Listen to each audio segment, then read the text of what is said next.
On this episode, I sit down with Dominik Kienzl, one of my good buddies from the Air Force. We spent a few years in there together, and he kind of goes through his whole life, starting with his childhood of being forced to move from Germany on over to America and learn this whole new culture, and then just kind of walks us through his military career, his marriage that led to divorce, having to move back to Germany, learn that culture again, and bring a whole business idea over to America and implement it here. So just a lot of moving, created a perfect storm for him, as he would say in the conversation.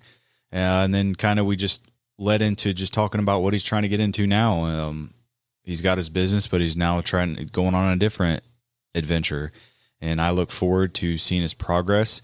And if this conversation with Dominik resonates with you, don't hesitate to reach out. Reach out to us, to him. You can get to us through our Facebook group, which is facebook.com/group/fire through fog, or Instagram at instagram.com/fire through fog, and YouTube. If you just search Fire Through Fog, we're the first. You'll find us right there on the first line.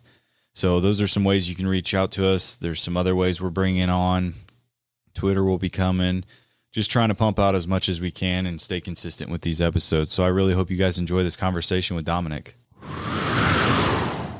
So business is good. Anything else you're doing? I see the mountain climbing. That looks pretty sweet. The rock climbing. Yeah. It was with a group of people a couple years ago. I was going a lot, actually. And it's been 2 or 3 years since I've been. And the girl that I went with, Rachel, she has a meetup group. And she does a lot of hiking, camping, outdoor stuff. And I told her I hadn't talked to her in a while, and I reached out to her and said, "Hey, let's go rock climbing." So she put it in her group, and all these people showed up. We weren't even expecting that many people, and we that's pretty sweet. Got the gear, and took everybody up there. And you're in Charlotte, right? Yep. Just out, like in Charlotte, or just kind of outside? No, I'm on the outskirts. Gotcha. Okay. Yeah. Yeah, man, it looks fun, and it just seems like you're kind of doing some crazy stuff, sneaking skydiving again. Skydiving, yeah, man. I went skydiving, and I'm gonna get my my license. That starts in September. To just jump solo.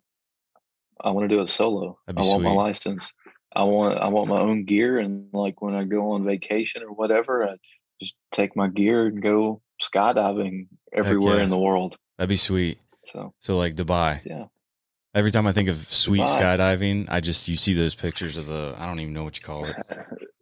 Dubai would be cool, or Florida would be cool. I mean, Colorado up in the mountains. Mm-hmm. And, everywhere has different landscapes. So yeah. Have you been back to Germany in a while?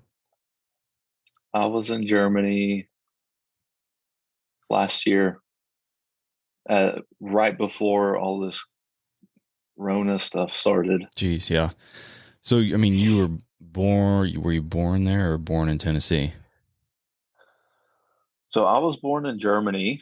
Both my parents are German. I'm full-blooded German, and I lived there till I was 6. And me and my mom, we moved to, she remarried. She married an American, and we moved to Tennessee when I was 6.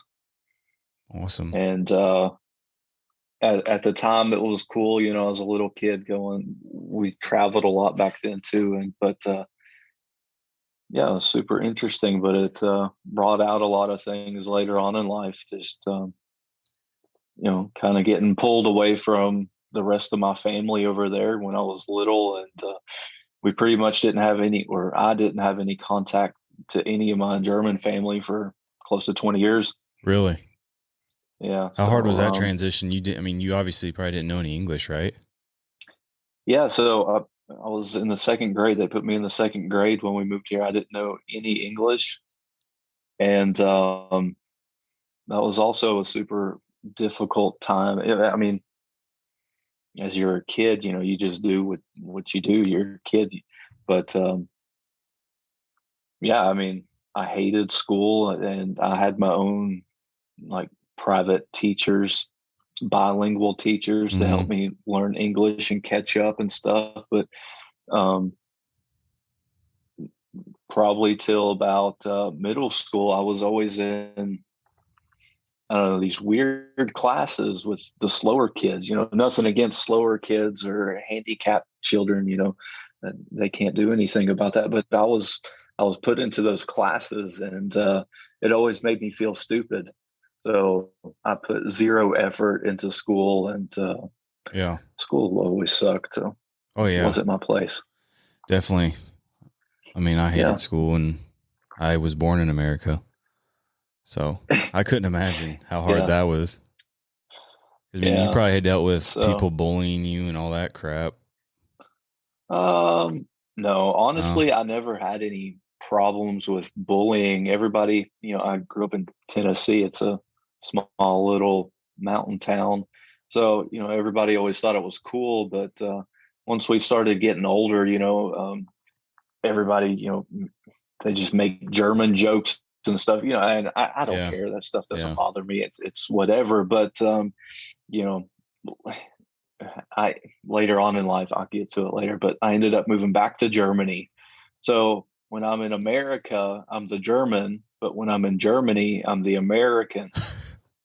So it's like, where do I belong? Yeah. What am I? Who am I? Yeah. What's home? So Why that was Tennessee? always that's where my stepdad's from. Oh, So okay. so him and my mom met in Germany while he was stationed over there. He was in the Air Force, and that's so when he got out, he obviously went back home, and Mm-hmm. we went with him. Yeah. Cool, man. Cut to later, you join the. I mean, there might be some more details in between. You join the Air Force. Yeah, I mean, so another thing with the whole coming over here, we never had the right paperwork. We were actually technically illegal immigrants, and it's not something that I talk about often, but Really? it was, yeah, I mean, it was super strange. When everybody's getting their driver's license, I couldn't get a driver's license. When everybody's, graduating high school and going to college, I couldn't go to college, couldn't drive, couldn't do anything. I couldn't even legally work.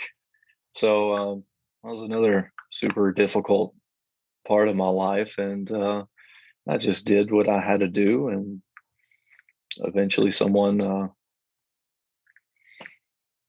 helped us out a little bit. He doesn't want us to mention his name. He super grateful for the dude. Mm-hmm. Um, and yeah, one day he's just like, "What are you doing, man?" He's like, "You gotta fix this."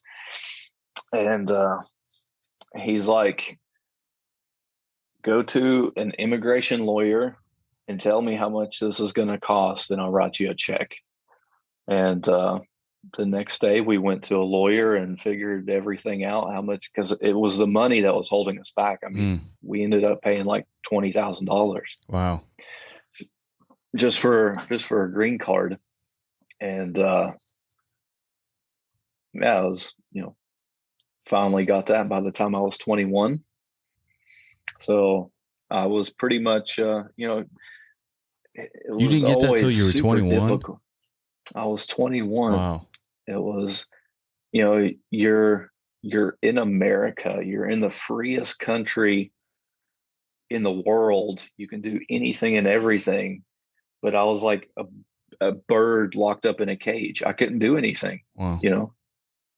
Yeah, it was pretty difficult. So yeah, 21.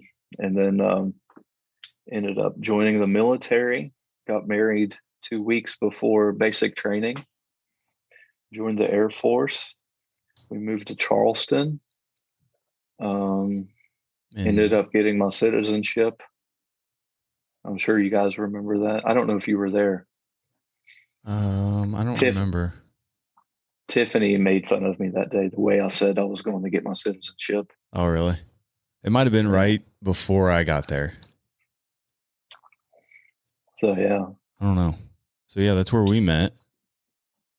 Yeah. You I remember calling you. You were my sponsor. And I got this Southern talking guy telling me about on-base housing and how what sold me on living off base was I had to mow my own grass on base. Over in the Hunley Hood, they called it. Oh yeah. So you said, yeah, Luxury living. you weren't too fond of living on base, I'm pretty sure. That's what kind of turned me away. No. You were very No. persuasive. Yeah. And then I It hated wasn't. living off base.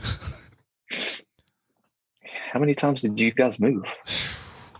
That apartment to Hunley, to the other side of base, to out of that house when I deployed, and then back to another house on that side, and then out of there. So yeah, what, 5, 6 times? It's crazy. Yeah, now we moved to Ohio, and my wife's already, well, Leah is already talking about wanting to find somewhere else with land. And I'm like, really? no. I mean, I guess I can't talk much. We moved 3 times in 4 years. So Yeah. Yeah. So your previous wife was, I mean, obviously I know her, Jana. I don't know if you want to dig into that at all. yeah, sure. I mean, Go ahead. whatever, we were high school sweethearts, and we dated forever, 5 years, growing up, and that was always an interesting situation there. She didn't necessarily. I don't want to get into personal things, but she didn't have the greatest childhood, and we were neighbors, growing up, and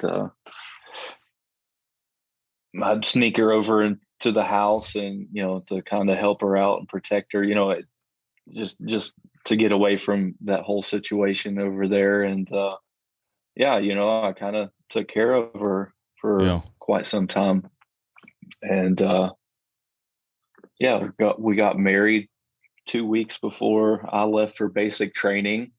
Then we moved to Charleston after all tech school and everything. We moved to Charleston, and then she ended up enlisting. And that first year, we saw each other like 2 or 3 months. I mean, it's pretty rough. It's all, yeah, exactly. It's not necessarily the easiest thing. Yeah, but we made it through that, and we ended up.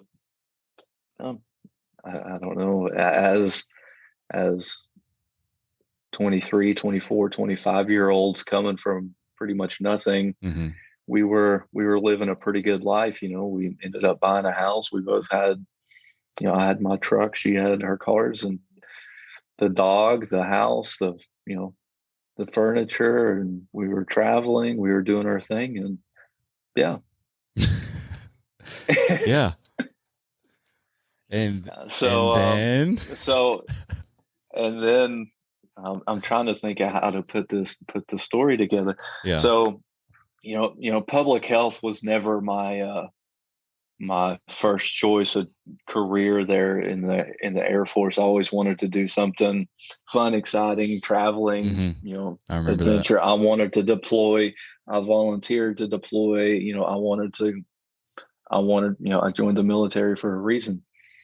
And but since I didn't have my citizenship, I couldn't get a security clearance. So, and for public health, you don't have to have a security clearance. So they put me in public health. And after I got my citizenship, and after so many years, you're eligible to cross train. So it was my time to cross train, and I trained for SEER forever. But that new career field opened up, the special missions aviation. I was the second class to show up, Mm-hmm. and brand new career field. And I was super excited, all gung ho about it. And yeah, ended up out of 12 people, I think 4 people made it through that second class. So, and I wasn't one of them. And I was pretty devastated. Like that was, I remember. I knew for sure that the military was going to be a career, that that's what I wanted to do. I've been, I built my whole life around this, and yeah, I ended up failing out of that school, and was completely devastated, heartbroken. I mean, it killed me on the inside, and I had no idea what I was going to do. And where I was going to go, but I definitely wasn't going to stay in the office. So yeah, I canceled all my reenlistments and everything, and made a plan to move back to Germany. I still have family there. My dad lives over there. He has a business, and yeah, kind of build, family back up over there. And because like I said, I hadn't talked to those guys in 20 years or seen them. And so I thought it'd be a good idea to go over there and work with him and get to know him and the rest of the family. And so, yeah, me and Jonna, we had our whole plan and everything, and she'd eventually come over and or get out or whatever. But there was a lot of unknowns, and it was a crazy time of life. I mean, it's not every day that you just pick your things up and move to another country. So yeah, a lot of unknowns, and she couldn't handle that. She's a person that needs stability and certainty and all that. And Yeah, which is understandable. I mean, you guys, I mean, you're thinking that everything's set up and you guys are good to go, and you don't really you can't expect things like this to happen, especially at the military. I mean, anything's possible. So yeah, yeah. So yeah, it was. I was on my terminal leave, and she ended up deploying while I was on my terminal leave. So she wasn't there for all this stuff. She was gone. She was dealing with her own stuff, and I was dealing with my stuff, and I was trying to reassure her that everything would be fine, and totally understandable. Anyway, it things didn't work out. mm-hmm. So that was a super interesting part of my life. That was my perfect storm. So Yeah. I was moving to Germany, getting to, I have to get used to that culture. I have to relearn the language. I hadn't spoken German in 20 years. I had to relearn the language, get to meet everyone and dive into that culture. It's a completely different Mm-hmm. culture, even though Germany is a lot like us, like America, but they still have their cultural differences. I was going through that. I was transitioning out of the military. We take for granted what we have in the military and how protected we are. Mm-hmm. We literally have any and every resource in the military that you could ever need. I mean, from chaplains to therapists to mental health to friends to coworkers, we're all in that same situation, so we can all relate to each other. Yeah. Financial assistance, JAG. I mean, anything and everything in the military, you have it. And one day it was just all gone. So, I mean, transitioning out of the military isn't an easy thing. Not at all. And I wasn't even expecting that. I was ready to get out. I was ready to start the next thing, but that hit me pretty hard. And then, I was in Germany, and I went from having all that to not knowing anything, not even the language in a country. And on top of that, I was going through a divorce in another country. Jeez. So, yeah, all three of those things together all at once was, was a lot to take in, a lot to process. Yeah. I was trying to figure out what happened with, the divorce and all that. I tried to do everything, civil in a civil manner, and that didn't work out. And I had to end up going back and forth and lawyers and Dang. all that stuff. But So besides the times that I saw you throwing logs through the woods of anger and frustration from your disc golf game, what's like the biggest emotion that hit you the most in this time? I mean, you had to have felt all of them, except positive all ones. the I don't know. all, it was all the emotions. I mean, everything. I was excited to go to Germany. I was excited to, start something new, a new adventure, a new part of my life. But then I didn't have the resources and the backup and the friends and Yeah. and the camaraderie and going through a divorce. Nobody has the right answers when you're going through a divorce. The advice that I got when I was going through that was the best way to get over one girl is to get underneath another one. That was I'd been with her for 9 years. We were married. We built our lives from zero, and so that was the best advice that I got. Mm-hmm. And so yeah, definitely all the emotions, all the Yeah. feelings. I mean, it just hit me like a brick. Yeah. So yeah, I mean, it takes time. You have to work through all that stuff. It Yeah. took a lot of time. I was for a long time, for about 2 years, I was a pretty weird person. I mean, I You know don't I'm show weird very, now, but I mean, you didn't show emotion very well, in my opinion.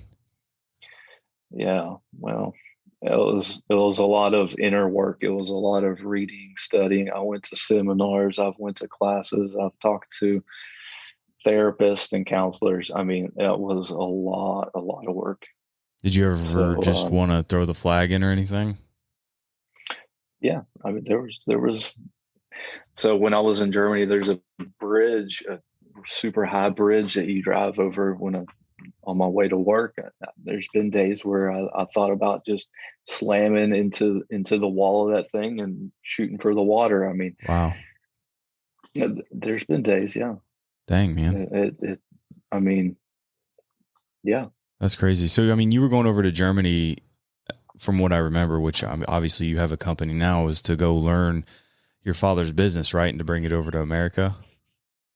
Well, the initial thought was there was two options. Was I'd either stay over there and work through his business and stay over there and eventually take it over or buy it out or whatever, or go learn from him and come back.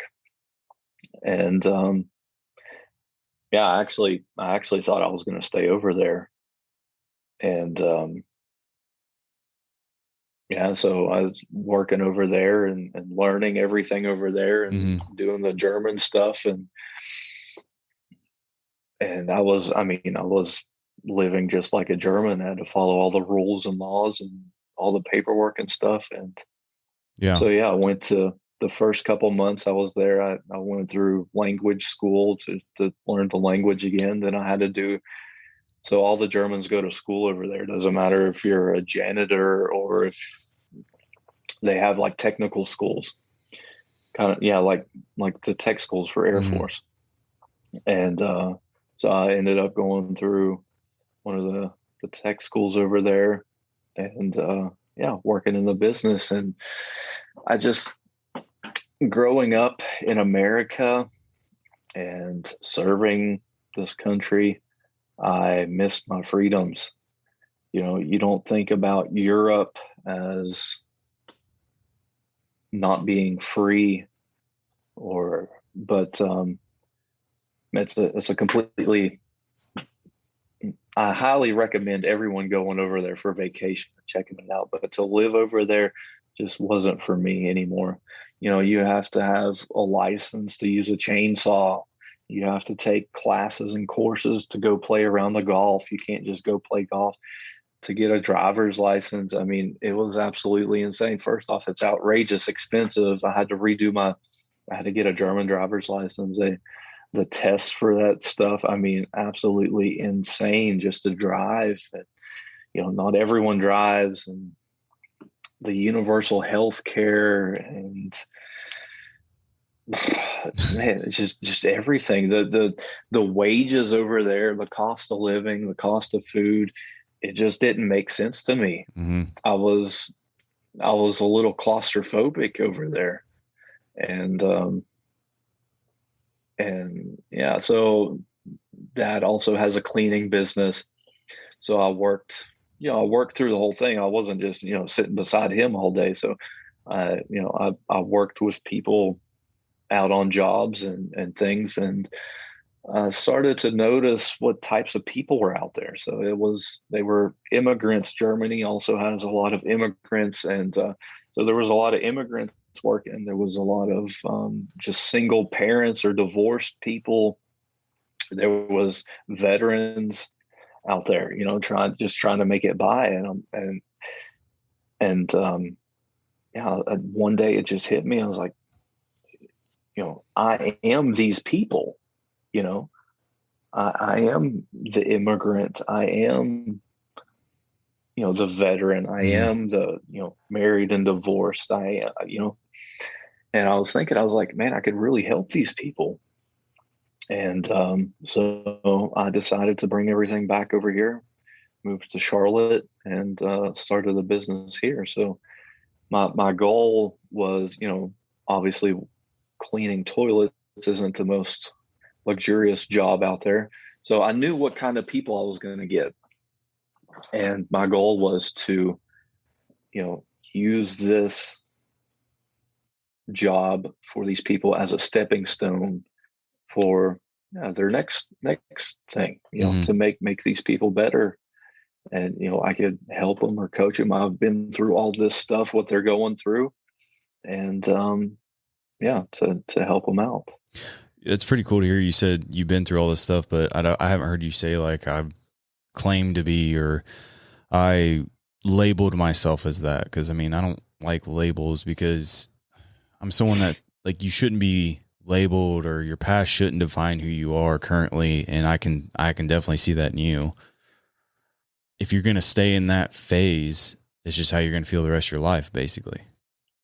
Yeah. So I'm big on not playing the victim. It kills me, Yeah. when people get stuck and play the victim for the rest of their lives. It's really sad. Yeah, I mean, I use all these things as a learning thing, and I connect the dots. You can only connect the dots looking back. Why did these things happen, and how can I, prevent this from happening again, Yeah. or how can I help people that are going through the same thing now, or yeah, I've never been good at playing the victim, Yeah. having that mentality. It's Yeah. yeah. I wanted to jump back because I know you mentioned this. I don't know if you really talked on it, but one of your posts that I was reading, it says it's only taken 33 years to process one little traumatic childhood incident to make you think you're not good enough. You want to elaborate on that? Yeah, so I just talked a little through that, my life real quick, but Yeah. that pulling me away from my family when I was 6, moving to another country, that really it carried on through the rest of my life. I People come and go. I got a little hard on the inside about all this stuff, and you see it in the military. We get used to people coming and going in our lives. So from the time I was little, I told myself this is normal. That it's normal that people leave you, and yeah, as you can see through my life, it's kind of from you know leaving Germany, it's normal that people leave you. From a divorce, it's normal that people leave you. From friends, it's normal that people leave you. So I I learned that from when I was little, and I've carried that through my whole life. So I was having a conversation with one of my friends, and that's what brought this about. Was it doesn't have to be this way. People can stay in your life. That's what I was going to ask. Did you ever find a moment where you're like, man, I don't want it to be this way all the time. I'm sick of people leaving me or something like that. Or like, cause you adopted that mindset that everyone's going to be out of my life eventually. Yeah, we are, like with It, death and everything. But was there a time where you're like, okay, I'm just kind of sick of this. I'm building these relationships and just bam, it's gone. it was the day that I made that post. Really? It was, yeah, Huh. is when I said, okay, enough is enough. And honestly, for the last year and a half, I've kind of been in a little depression funk. I really haven't been doing much, just keeping my head down and trying to get through what we're going through here in the world. And I after that conversation, I said exactly that. I said, now enough is enough. Um, I'm gonna die. I want to live my life. I want friends and relationships and everything. These people don't have to leave. I can live my life, and I want to. Yeah. And yeah. So I mean, that got me out of bed, and I've been. It hasn't been that long. It's been a couple months now, but that day I made that post. I jumped up. That's the day that I started 75 hard, and I mean I'm getting in a routine, building the disciplines back up, and yeah, just feeling good. Yeah. That's what started the whole warrior in the garden thing. Yeah. I want to That get I'm into that a little bit more, but I did have one other question from that one of your other posts is that you got hit by a car. Yeah, I got hit by a car in Germany the second week I was there. What? Yeah, so over there. Um, yeah, there's sidewalks everywhere. There a lot of people on bicycles. A lot of people walk. Everywhere. There's a lot of people that don't even have vehicles. So I went to the gym. I was on my way back home on my bicycle, and yeah, I was crossing the street, and there's crosswalk lights, and it was my turn, and an older lady was trying to turn right, and we made eye contact, and this what you do. It was I had the right of way, and I looked at her to make sure she was going to slow down and stop, and she was slowing down. You can see that in a vehicle when the nose goes down. That she Yeah. wasn't going very fast, but and so I just kept on going to cross the street, and she just nails the gas Wow. and knocks me into the road. I rolled off the bike, did a little ninja roll, and rolled onto my backpack. Had a little scratch on my arm, completely destroyed the bicycle, and she was scared to death. And she apologized, and it was an older lady, and she ended up saying that she didn't see me, but I know she saw me, and we made eye contact. But yeah, she ended up paying for the bike, and I was fine. Huh. Wow. I thought Yeah. you were going to tell me you like came from the dead. No, no, I, wa- it's I just was, you funny. should have intensified that story. Should have told her you maybe got in a fight with the older lady or nah, I'm just I kidding. mean, You did mention about the car, that bridge and everything in Germany, right? Was there any yeah, other moments in your life with suicide and everything? no, it was just that time. Yeah. I mean, that was a rough time until I figured everything out, Hmm. and So I've had a couple people, well, one in particular, I'm actually about to put her episode out tomorrow. She had a couple attempts at suicide, was planning a third, but I just want to see how you can explain it as well. Like in that moment, I mean, can you confirm, like she said, it's just you're just internally, it's just dark and you see all these people, you can go reach out and you can contact them and ask for help, but your internal darkness won't allow you to. And it's just, you will just want to just be done with it. Is that kind of how it that's was it. for you? Yeah, I mean, there's only so much we can take, and without support or the right support or without reaching out, you just go numb. Like you Yeah. don't you don't want to be here. You don't want to deal with all this crap. That's exactly what she said. But there's always someone there. There's Hmm. always someone there. It doesn't matter what situation you're going through. Someone has went through it, and they can help you. Hmm. I mean, there's so many resources out there. If you don't trust the people that are close to you, reach out to anyone. I mean, definitely 100%. Yeah, for sure. I mean, you can't do life without people, period. Right. It's solid in my belief that you cannot. I don't care who you are, what you're No. doing, what you believe. I don't care if you are full, like you completely trust God all day, every day, and you don't need anybody. I don't believe that.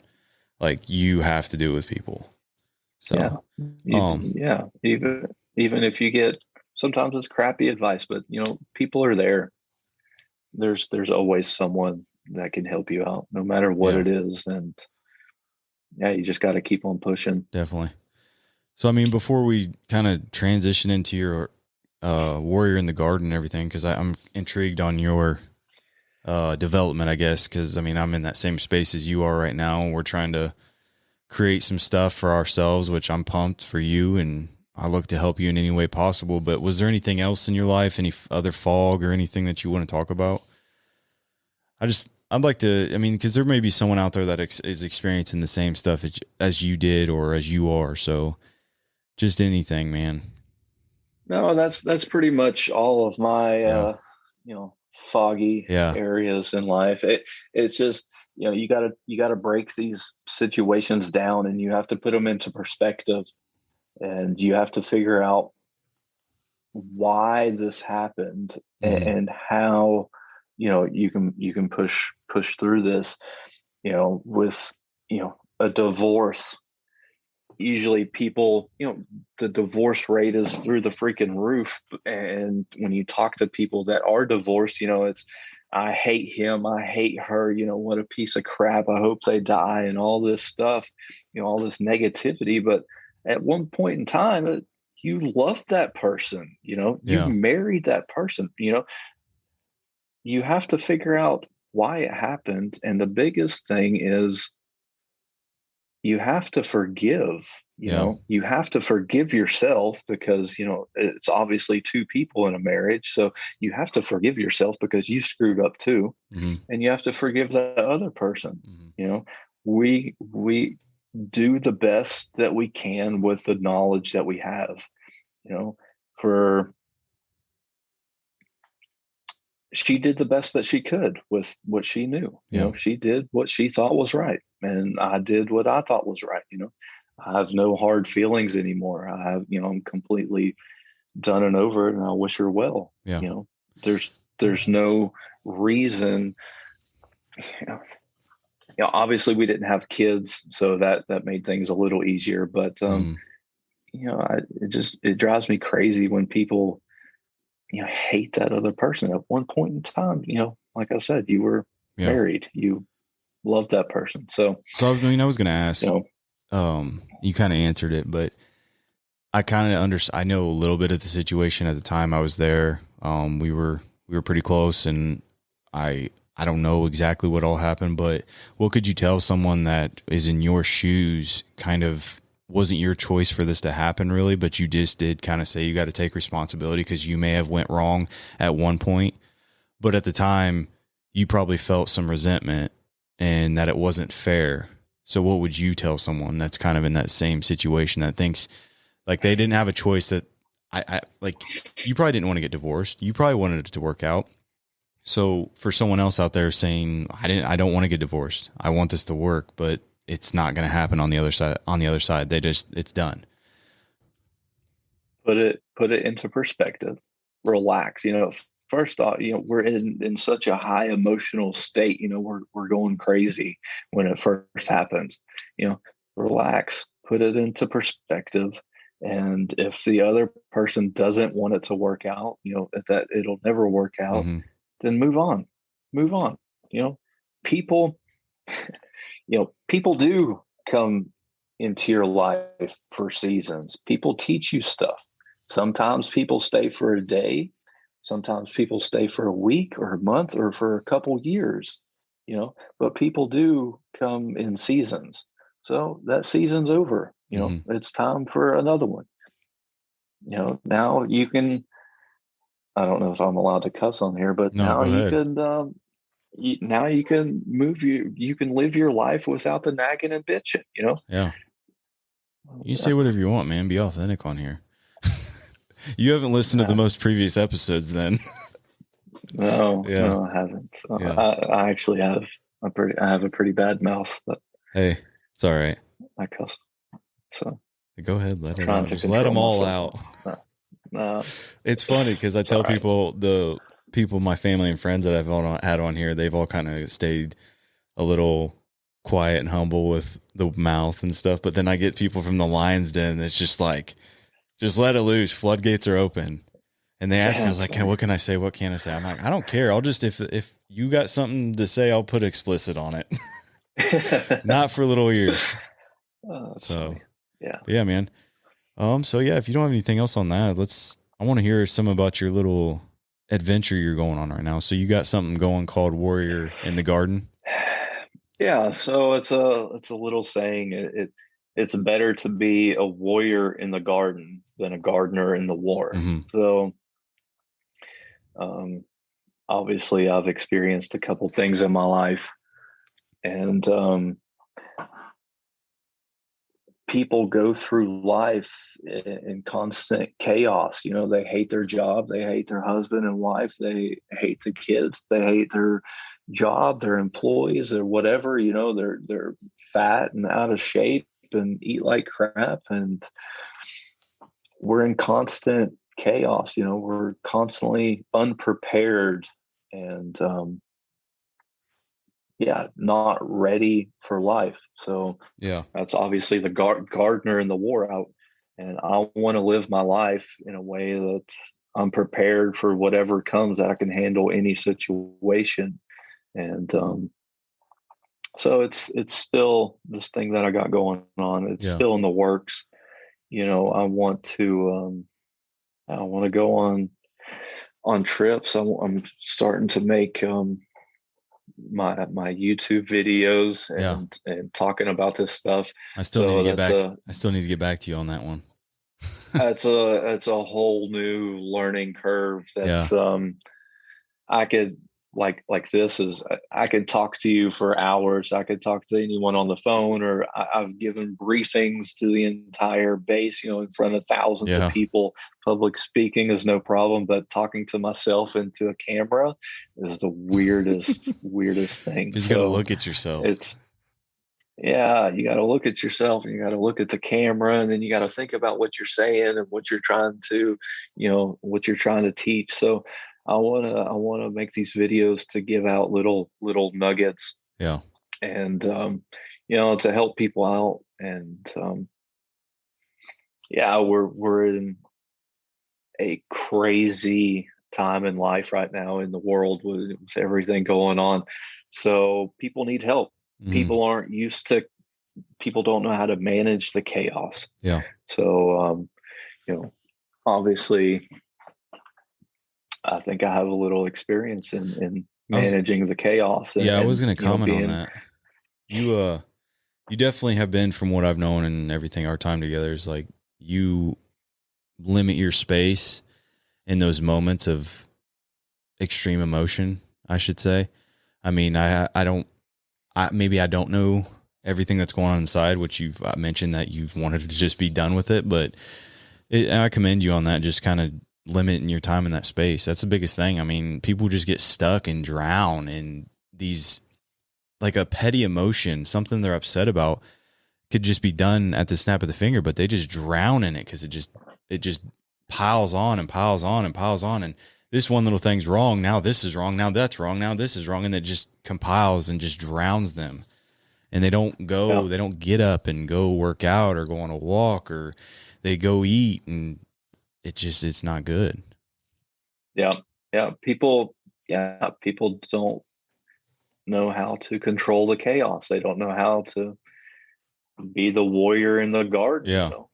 They're more of the gardener in the war. Cause I mean, you would think you were a gardener in the war with all that going on, coming left and right, hitting you from this side and that side. I mean, but you got through it.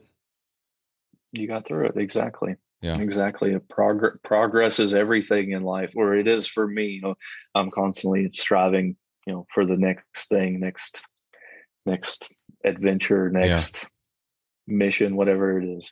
So yeah, I don't like playing the victim. It gets you nowhere, and honestly, you look kind of silly. Yeah.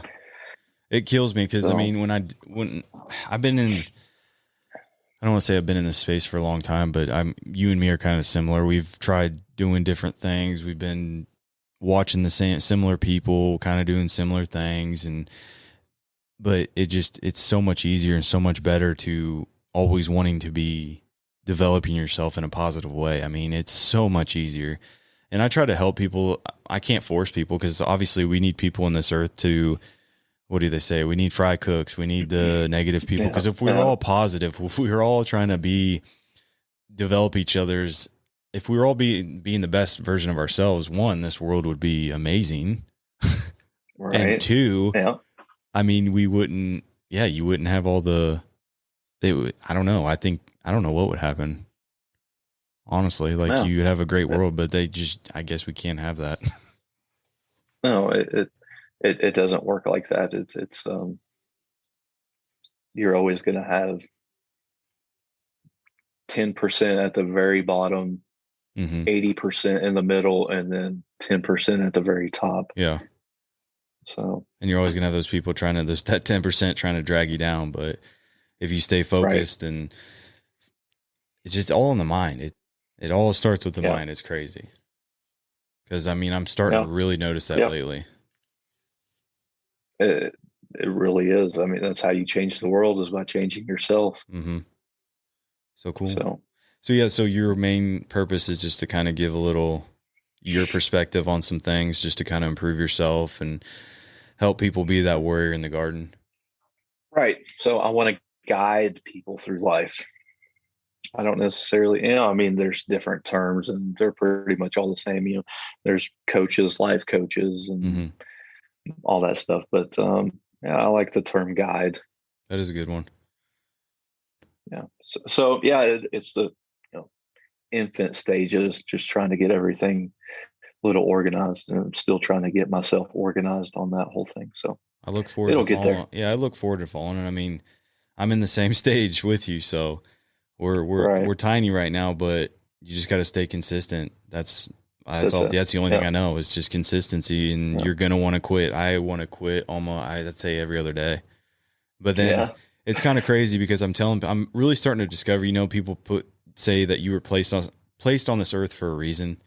Yeah. Everyone has a purpose. Like I used to start fading from that, being like, I don't know, like I don't know about that. But with this fire through fog thing, I feel it. Like I think I know what that means now, because when I do have those days where I want to quit, I feel like for me, God places someone in my life to comment on or send me a message in Facebook.